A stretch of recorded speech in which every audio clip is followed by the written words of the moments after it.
Hello, আসসালামু আলাইকুম বন্ধুরা। এই যে দেখো, আজকে হলো তোমার ফালুদা খাবো, সেই জন্য একটা কড়াইয়ের মধ্যে তোমার পানি দিয়েছি।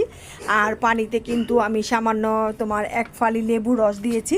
আর এই যে এখন 3 কোয়ার্টার চামচ হলো চিনি দিয়ে দিব।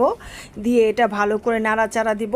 দিয়ে আর এটার মধ্যে, এই পানিটার মধ্যে চিনির শিরাটা আর কি, এর মধ্যে হলো আমি একটু আগার আগার পাউডার দিয়ে দিব। দিয়ে আমি জেলি তৈরি করব, সেই জন্য ফালুদাতে কিন্তু সুন্দর জেলিগুলি দিলে, বিভিন্ন কালারফুল জেলিগুলি দিলে না খেতে খুবই ভালো লাগে।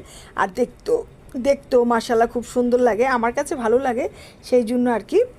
এই যে দেখো, সুন্দর করে কিন্তু ভালো করে নাড়াচাড়া দিচ্ছি। আর এই যে দেখো, এখন কিন্তু আগার আগার পাউডারটা দিয়ে দেবো পানির মধ্যে, তোমার চিনি পানির মধ্যে জেলিটা তৈরি করার জন্য। আর এই যে দেখো, ঘরে আমার কোনো ফুড কালার ছিল না, তো আমি চাম্পা রঙটা দিয়ে অরেঞ্জ কালারটা তৈরি করতেছি। আর ওই পাশেরটার মধ্যে আমি কফি দিয়েছি, কফি দিয়ে হলো কফি কালারটা তৈরি করব, জেলি আর কি, কফি কালার জেলিটা হবে।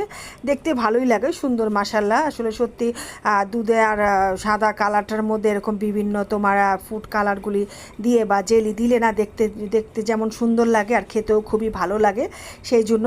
আর এই যে দেখো, কফি পাউডার আরেকটু দিয়ে দিচ্ছি, কালারটা একটু হালকা হয়েছিল, তো আরেকটু দিয়ে দিলাম কফিটা, যাতে একটু বেশি গাঢ় কালারটা হয়, দেখতে যাতে অনেক সুন্দর লাগে, এই জন্য।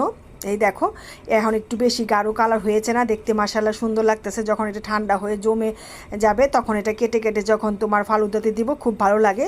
আর এই যে দেখো, আমি কিন্তু তোমার নুডলসটা সিদ্ধ করে নিলাম, শুদ্ধ করে এখন ঠান্ডা পানিতে ধুয়ে নেব। আবার এই পাতিলের মধ্যে তোমার আমি আবার সাবুদানাটা সিদ্ধ করব, সিদ্ধ করে ঠান্ডা করে ধুয়ে নেব। আসলে সত্যি কথা বলতে এত ভিডিও বা লং ভিডিও পোস্ট করা যায় না, সেই জন্য সমস্ত কিছু দেখাতে পারি না। অনেক সময় 2-1টা ভিডিও ছেড়েও দিতে হয়, বাদ দিতে হয় আর কি। আর এই যে নুডলসটাকে সুন্দর করে ধুয়ে নিয়েছি। আর এই যে এই পাতিলে কিন্তু আমি দুধ জাল দিয়েছিলাম, তোমার 2 কেজি দুধ দিয়েছি, এর মধ্যে ডানুর দুধ দিয়েছি, আবার তোমার 1 কাপের মতো আর ড্যানিশ দিয়েছি, আর হলো তোমার এলাইচি দিয়ে দুধটাকে জাল দিয়ে ঘন করে অর্ধেক করে, তারপরে এর মধ্যে হলো আমি সাবুদানা সিদ্ধ করে রেখেছিলাম যে ঠান্ডা পানিতে ধুয়ে, ওটা আর হলো তোমার নুডলসটা, এগুলি দিয়ে সুন্দর করে নাড়াচাড়া দিয়ে আর ফলগুলি দিয়ে নামিয়ে ফেলবো। তেমন কিন্তু কষ্ট না, মোটামুটি ভালোই তাড়াহুড়ো করে এই রান্নাটা করা যায়। আসলে স্টেপ বাই স্টেপ করলে না সুন্দর তোমার তাড়াতাড়ি হয়ে যায়, সব কিছু তোমার আগে গুছিয়ে রাখলে।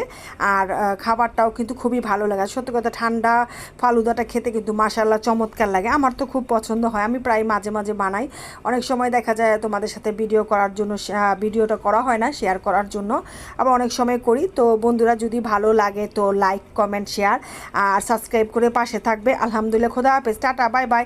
আজকে আমি ফল দিয়েছিলাম তোমার হলো